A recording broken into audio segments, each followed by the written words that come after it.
Welcome, everyone, to a conversation that I think will be intriguing, if not at minimum entertaining. Right, Zach? Sure, yeah. I'm excited about it. I'm here with Josh Manifold, who's my business partner here at Compass Ion, and myself, Matt Kane. Zach Brittle is one of my oldest and favorite friends in the world. Coming up on 30 years. Yeah. Right? And we realized last night as we were driving around Philadelphia, you were kind enough to invite me to your wedding, and we can't quite figure out why I didn't invite you to mine. It happens. Can we start there, It happens. or is it too emotional stuff? I think I was more interested in being your friend than you were. That, you know what? That's actually plausible. Well, and you got married first, so it was. Yep. You had your whole life, and I was coming into it at the time, and we Yep. were still building our relationship. So by the time Right. I got married, it was like, yeah, let's make sure we invite Matt and Kim. Right. And you were married in '97, like we were. Yeah, but you guys were January. Yeah, we were January. We So were that August. just means I had like 2 kids already. And That's my favorite story, by the way. It is. You're allowed to tell that story. We signed all the non-disclosure documents, so Yeah, you do know the what not to story? talk about. Yeah. Just that you went to the doctor and they were like, "Oh, you conceived on this day," and you're like, "No, we didn't get married till this day." He was like, "You can get conceived on this day," and Matt was like, "I can't, I couldn't." Yeah.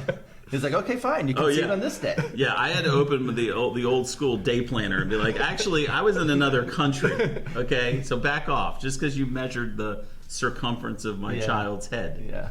Doesn't give you the right to tell me when we conceived our first There child. you go. Anyway, it is a pleasure to see you Thanks. in person. Yeah. I like it. We're going to make it a tradition, I hope. But Zach, you run Marriage Therapy Radio with Laura Heck. Yep.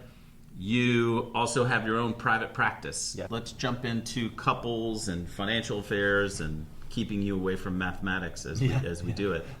The place we want to start may be an uncommon place, but I want to hear about some of the success stories. I want to hear about some of the habits that you've noticed because you're not a financial professional, but you've picked up on a lot of things, both in your language, like the tips and tricks and tools that get you successful. Talk about some of those things, but maybe perhaps on a human level, tell us what a healthy couple looks like. What's the promised land look like when a couple does really make progress as it relates to money?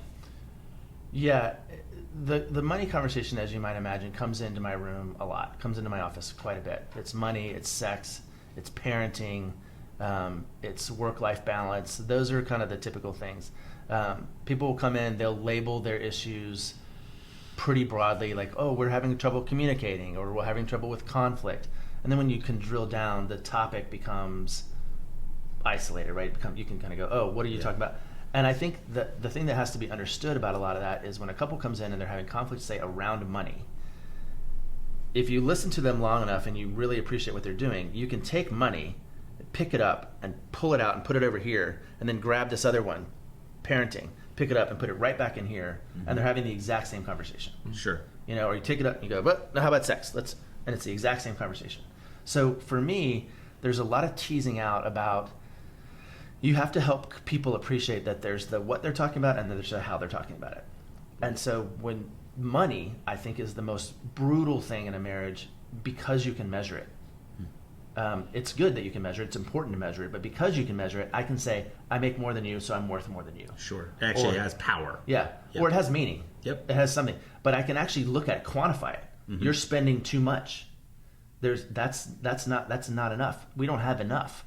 All of that those are mathematical numbers that if your math is different than your math, which is different than my math, we now have a big problem. Is that the reason why money, and perhaps you would dispute this, but I'd be surprised if you did, is that why money is so front and center in conflict and difficulty in marriage? I think so, because people are pretty sure they know exactly what money means to them. They may not know that they know, but they're pretty sure, look, this is what money means, and it's ingrained in them, and they have it like in their story, or it's instoried for them somehow. And so, one thing I like to do is, I'll do it with you guys right now. Think of an amount of money right now. $1 million. Okay, what'd you think of? $5 million. So you started with a $4 million delta. So when That I tells say, me hey, a lot about Josh. when I say, doesn't hey, it? let's talk about money. Josh likes money more than I do. But if you came into my room and I said, we're talking about money, I was like, what are we talking about, husband? What are we talking about, partner? Right. We're talking about $1 million, talking about $5 million. We started $4 million apart. Sure. And we haven't even started the conversation. So you start talking about you start talking about enough Right. or not enough Right. or too much. Husband and wife have totally different context for what Their starting paradigm is Right, problematic. right, So you right. gotta narrow that in and help separate out. And I say it all the time. I go, look, we can talk about money in here, but if you really want to talk about money, go get yourself a financial advisor. Sure. Go get somebody who can help you understand the math, because the math is different than the meaning. And if you're talking about math that you don't understand, Right. the meaning thing is going to be really, really challenging. So press in on my original question, which is this picture of health and flourishing. Does that show up in your office from time to time and the issues are elsewhere, or does it seem to be a constant source of tension, outright tension? Do you see the healthy ones? Do they show Yeah. up at your office, or do they stay away from you? No, the healthy ones that with more money, you mean? Yeah. Yeah, totally. There's all kinds of wealthy people who have plenty of money who come into my office. They never argue about money, but they're just arguing about something else. Yeah. Some other issue. So what And there's do you plenty- notice? Just the absence of it can't just be the absence of conflict. I think What do you see? I think in those cases it's clarity about how we use our dollar bills. When clarity is present, conflict diminishes, and that is also true with sex. It's also true with parenting. It's also true with how we manage chores. But it's the couples that have the most trouble with money are couples who come in and they don't have agreement or clarity or confidence about what are we talking about when we're talking about it. The other thing, of course, is really hard because there's so much valuable unpaid labor in marriages, like driving carpool or cooking food or trying. And so when money is the issue, it's usually, again, focused on this number that isn't actually the representative of value in a relationship. Right. And so unless you can kind of raise the level of conversation up, then I'm just like, dude, I'm not going to help you I'm not going to help you decide whether or not to buy a boat. Sure. I'm going to help you decide whether or not to how to talk about buying a boat. That's right. But you got to look at the guy who says, "Oh, you can't afford that boat," or "You can afford that boat," and then trust that guy or whatever. And that's where I like that you guys exist, because you're doing something that I can't do. And I think what I know about your business is that you do it in a way that honors that actual second conversation, which I really appreciate. Yeah, trying to. And the reality for us, as we think about couples in particular, is starting that conversation is one thing. Being given the permission to have that conversation, because unlike your office, when they walk into your office, they expect a certain set of things to happen. Yeah. When they walk into this office, or we walk into their living room, it's not necessarily what they expect. And so we've tried to be really flexible and say, well, there are some people, some individuals, some couples who really want to go to the deep end of the pool, have this massive conversation about meaning and purpose and contentment, and connect that to their bank account. Yeah. Connect it to their net worth. And what we've admitted with one another is it's okay when we don't have that conversation, because there is plenty of work to be done, and we will find an opportunity in the future, we hope, to bring maybe a more holistic picture to our help. Yeah. But sometimes we're just doing the science of money management. We're doing the science of financial planning. Yeah. And we need to just allow highly skilled, motivated clinicians like you to handle the hard stuff. Well, again, I think I'm really grateful that somebody's out there doing the science. That somebody understands it. I don't understand it at all. I have some ideas that I've learned from you that sometimes I bring in and I say, hey, you ever try this concept? Or try thinking about this? Right. And I understand some really fundamental concepts, but what I understand most is that you have to know who you are, whether you have more or less. Like sometimes I ask this question to couple all the time. If without any change in your life, the money fairy came and tomorrow you had 20% more cash flow. Sure. What would you do with the extra 20%? If without any change in your life, the money fairy came tomorrow and you had 20% less, Yep. what has to go? What would you give up? Now we're starting to learn about who you are. And the 20% is whether you make 5 figures or 12 figures. Do people make 12 figures? Typically, no, Okay. they don't, unless they're playing for the Lakers. Okay. Yeah. But it doesn't matter. 10 or 20%, like it still does something to your life. Sure. And so, who are you in that life that I think is a really, really important conversation. Right. And I love people who don't care about money. And like I know wealthy people who don't care about money. What and did I you know, just say? You said you love people who don't care about money. Yeah. Why? What I was saying is, I think there are wealthy people who don't care about money, and there are broke people who don't care about money. And what they care about is showing up. They care about showing up in the right way for the right things in their life, and that clarifies. They're like, oh, I'll figure it out. I'll figure out the money thing, or Sure. yeah, I've got a lot, and somebody else deals with that, and what I do is I concentrate on my kids or whatever. Like that. Those are where the most productive conversations are, when money it doesn't come into the room. Can you speak more to what what are the best versions of showing up? What have you seen? Because I like that thread. I think it goes back to this idea again of like they have confidence in who they are. If people are who they are because of how much or how little they have, then they're always expecting the environment to inform them what they're worth, right? And so when you separate your worth from what you make or how much you have, then you get to show up. You get to show up and go, what am I supposed to do right here, right now, today with this thing called time, square footage, energy, like that. Can I press you on that though? Yeah. Because there's an iteration of what you just said that sounds like outright neglect would just it would be that would be a petri dish in my mind, because you're saying, well, whether you're wealthy or whether you're poor and you know who you are, you don't care about money. Well, aren't there ways in which you've seen people really know who they are? They know how to show up in relationships. They know how to care for themselves, something I hear you talk about quite a bit. And they do care about money. And caring about money doesn't have to undermine identity, doesn't have to undermine self-care, although we know it can if you get that order right. Isn't it the power of the and? It sounds as though you're saying that they need to stay separate. No, I appreciate what you're saying, and I think maybe it's the wrong phrase. Maybe it's not that I love people who don't care about money. I think care might be the wrong word. Yeah. But who aren't driven by it, who don't come in with it as it's not at the front of their thing. Sure. They understand it as a tool, as a resource. They care about it as a resource, but not as the resource. Maybe is what I'm trying to say. Either for their good or for their ill, because you need the freedom to feel happy if you're broke. You need the freedom to feel happy if you have a ton of wealth, Right. and you have to separate yourself from that math, from the science, from the math, in order to do that.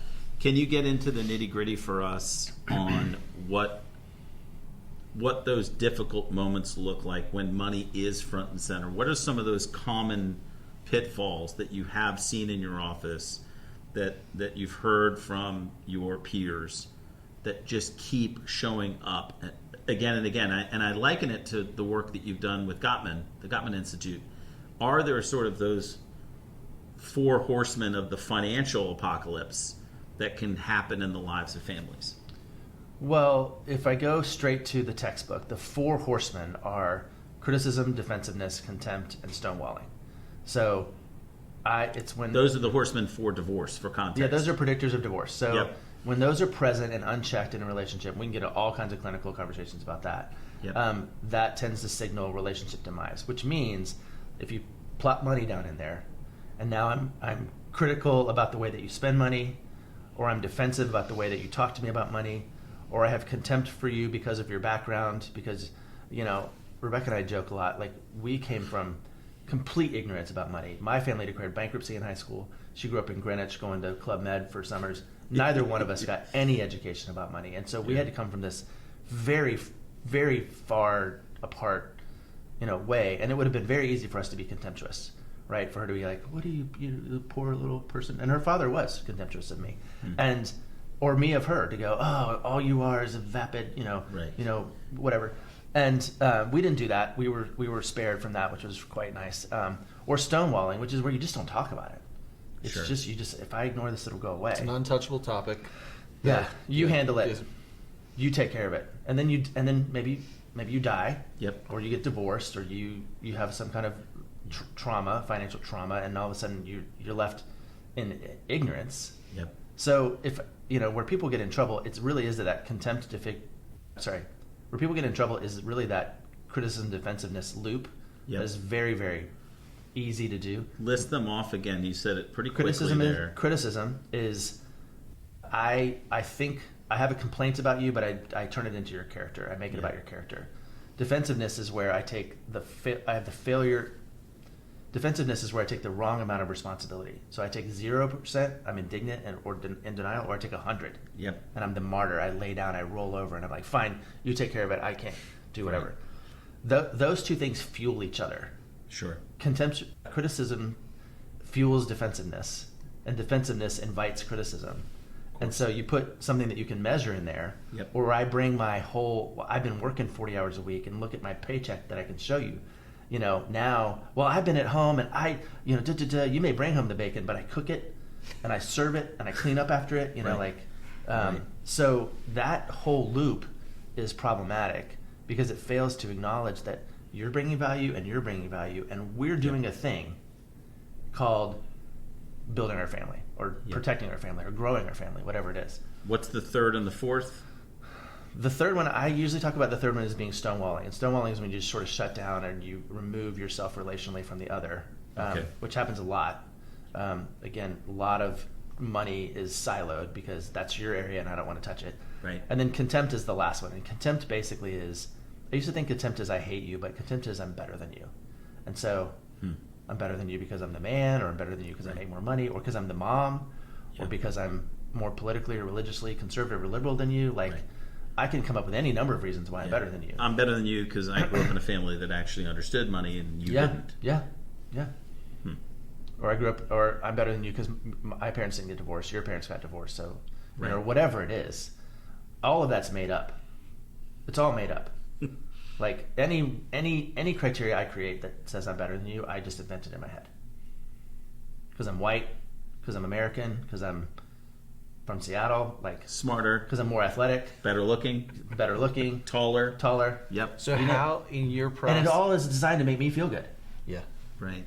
Oh, I'm better than you, Matt, because I'm taller. You're like, well, I'm better because I'm more athletic. Yeah. Well, I'm better because I've been married less time. You're like, well, I've been married more time. We're just making it up. Let's get specific. Yeah. Take whichever of those four horsemen that we just talked about. Mm-hmm. I want you to walk us through, without names and social security numbers, of course. Mm-hmm. I want you to walk through a success story. I want you to talk about the specific sort of work you can do as a clinician, despite the fact that you're not very good without an abacus in your hand. What have you done over a period of time? Tell me how long it takes for some of this to change. We see it a lot. We see change. We see healthy things happen, but it takes a lot of time. Pick one of those horsemen, walk us through maybe a sample experience that you've had around one of those real difficulties. Does it have to be about money?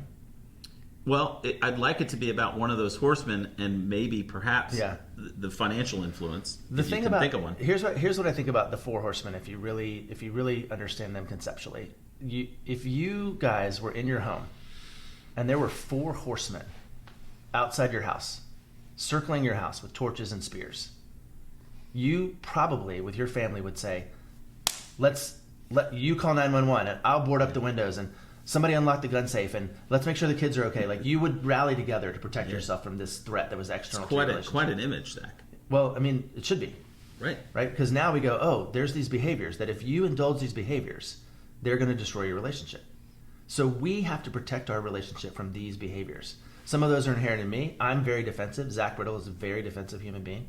Some of those are inherent in you because you grew up and you learned how to stonewall or you learned how to be a criticizer. So number one is I preach from the mountaintops. You got to take care of your stuff. If you're a defensive person, you got to learn how to deal with your defensiveness. If you're critical, you got to learn how to deal with your criticism. The way that you do that, criticizers need to learn how to ask for what they want in a way that their partner can hear. So you can have a textbook that goes, here's how you ask for what you want. But if that doesn't work for Matt, textbook is useless. So I got to figure out, Matt, how do you want to be asked for what I want?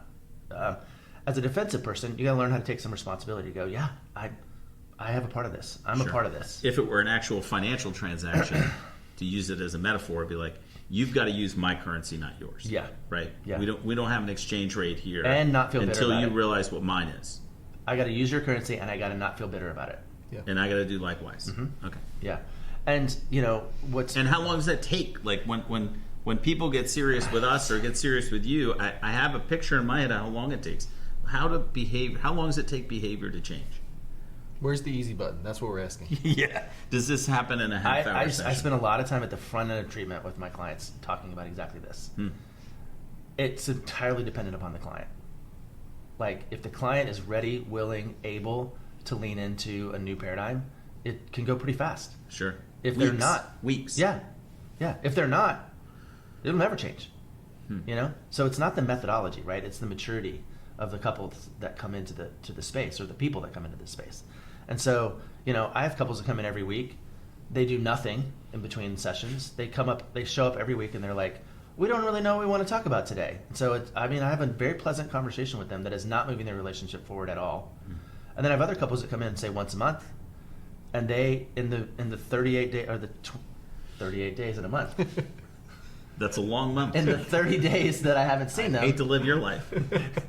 In the 30 days that I haven't seen them, they've done a little homework, they've done a little research, they've practiced some skills, they've reflected on how their practice has gone well or not, you know, and they're getting better faster, even though they're not working as hard, or they're not in therapy as much. Like, I think it's 100% dependent upon their capacity for metabolizing change. How often does it result in you ending a relationship as opposed to the client just disappearing? I never fire clients because I always have hope for them. I always have hope for my clients. I have more than they do, and that's my job. Is that hope because circumstantially you just know that hope happens? Like it bears fruit. It bears fruit. I know they can make it, and if they can't, I'll tell them. But I won't fire them. I'll just say, you guys are not going to make it. This isn't going to work. But the thing is, I always have hope because I've been in my chair long enough to appreciate that there's a moment, and it's hard to predict, but you can always smell it, when couples shift from they come in almost always because they're working on less bad.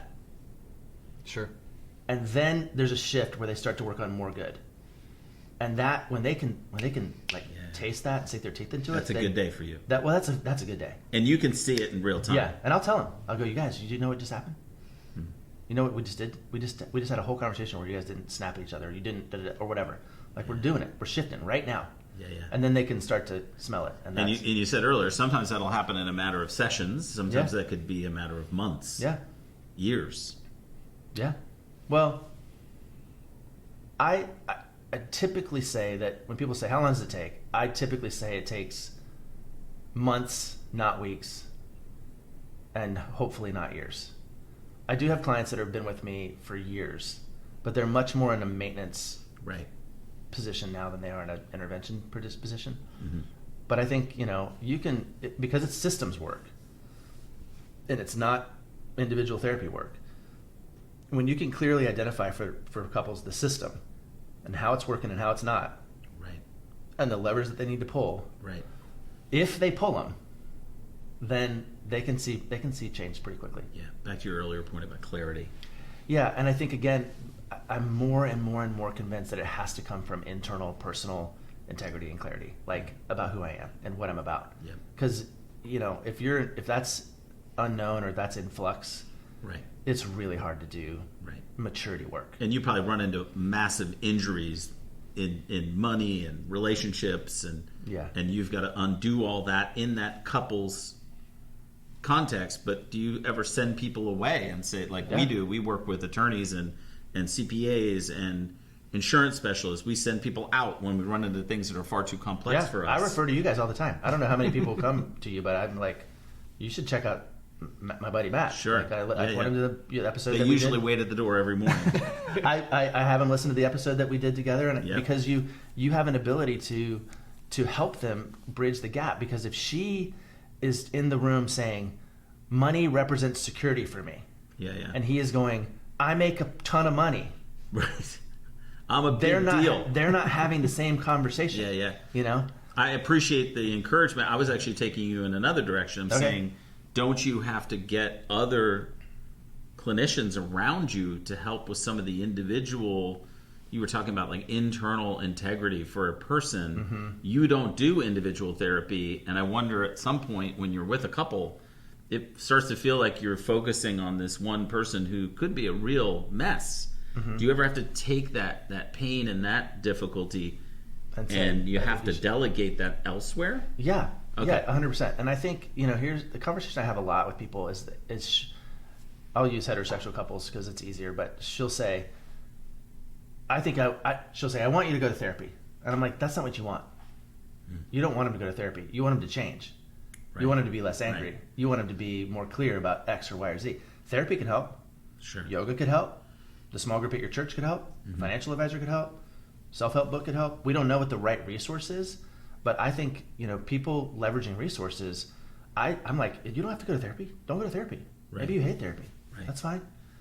Read a book. Listen to a podcast. Call Compass. Like, whatever. Do something that says, I'm willing to do the thing that you want, which is to change. Yeah. I'm curious, you've used two different words in their time together, hope and then listening. It's like, what do you know about listening that we don't know or the average person doesn't know? And I'd say for couples that need someone to be a source of hope, like right now maybe there's two people not feeling hope and they need to find someone who can be the hope for them that they're not able to muster up. What do you know about listening and what do you know about hope that common, typical people like us don't know? I love that question. I think I could think about it for a long time. What I know about listening is most people are very bad at it. And they're not bad at it because their ears don't work. They're bad at it because their ears do work, and then they do this translation between the time that their ears hear something and their mouth tries to respond to that thing. Because I think most people listen with their own voice. They don't really listen with their partner's voice. So can you give an example of that? yeah. So for example, did you take out the garbage? Some people hear, did you take out the garbage? Yeah. Some people hear, hey babe, did you take out the garbage? And they hear that because they're conditioned from their parents or from earlier in the relationship or from their own selves to hear what they're going to hear. And so then they respond to, did you take out the garbage? And while their partner was saying, hey babe, did you take out the garbage? And so again, they're not in the same conversation. So people have to be very, very good. People have to learn how to hear what their partner is saying because of what their partner is saying. And that sometimes has to be really explicit. I'll train couples. I'll say, by the way, did you take out the garbage? Or did you hear, hey babe, she said, I heard, did you take out the garbage? The vicious one. And I was like, what did you say? She said, I said, hey babe, did you take out the garbage? Yeah. I go, okay, what's that? Because that gap is pretty profound and it needs to be narrowed. Clearly symptomatic. Yeah. Right? Yeah. There could be some resentment there totally. that no one knows about. Totally. Yeah. So I think people need to really go out of their way to learn how to listen to their partner's voice. That is, and the way I get to do that is I'm separate from outcome. So if I'm in my office and they say, do you take out the garbage? And then there's a big brouhaha. I go, well, hold on just a second, because I'm dumb and I don't really know what's going on. What did you say? And why did you say it? And what did you hear? And why did you hear it? And how does that work? And so I don't even care if the garbage got out. I don't care. And I care about, like, why are you talking to each other like that? And what is that about? So that's really cool. And I get to practice that at my house, which is really fun. Maybe perhaps not fair to Rebecca, but fun nonetheless. What I say, my wife, Rebecca used to say when I was young and dumb that she felt like she had 3 children. And I now feel like I have 3 wives. Yeah, so I've got a fair. 17-year-old wife, I've got a 21-year-old wife, and I got a 50-year-old wife. Right. And I have to practice all the time because my 17-year-old would say whatever she says, and I have to choose. Like, is she being a jerk? Is something going on for her? Is there a plea for help in there somewhere? And then I get to decide who I'm going to be in that. And I've just chosen more and more and more because of what I see in my office to choose the benevolent interpretation. Because how about to Josh's second half of Josh's, or the first half of Josh's question about hope? Yeah. How do people find people like you who are great at what they do? Yeah. In the Mid-Atlantic states, like where are these people? How do people who are not running in circles where they're not even 1 degree separated on LinkedIn to a clinician. Like they just don't know where to find it. Yeah. That's the fascinating part of the world we live in today. Like, you can Google where's a great therapist in the Mid-Atlantic, and you got to follow the breadcrumbs. I think the thing that makes therapy when people are looking for a therapist, then they say, what kind of therapist should I be looking for? And I go, doesn't matter. What you need is somebody that you have rapport with. Rapport is the number one most important part of therapy. Because if you're going into the world's best therapist and they are unavailable to you emotionally, or they're not connected to you, it's not gonna help. Sure. Not gonna help. For a couple that's in the throes of difficulty, or a moment that feels hopeless, a season that feels hopeless, what do you know? Because it's deeper than just simply knowing that there is hope. Yeah. What do you know about hope? I love the question. Yeah, I'd love to talk about it more. I know that couples can make it. I know they can, and I like having that confidence and that I like holding that for them, because sometimes that's my job. Because if they don't have their own, I can hold it for them. That's okay. Thank you for joining us, Zach. Where can people find you? Give your information. Yeah. Well, I'm pretty much the only Zach Brittle on the internet. So zachbrittle.com is where you find my private practice.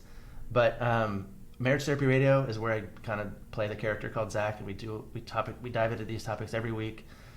So that's marriagetherapyradio.com, or anywhere that you find a podcast. And the socials are the same. Marriage Therapy Radio on Instagram. I think maybe TikTok as well. I don't know. I don't do that part. But yeah, Terrific. Yeah, check us out. Follow us, and Great, Zach. Thanks for being with us. Appreciate it. Great conversation.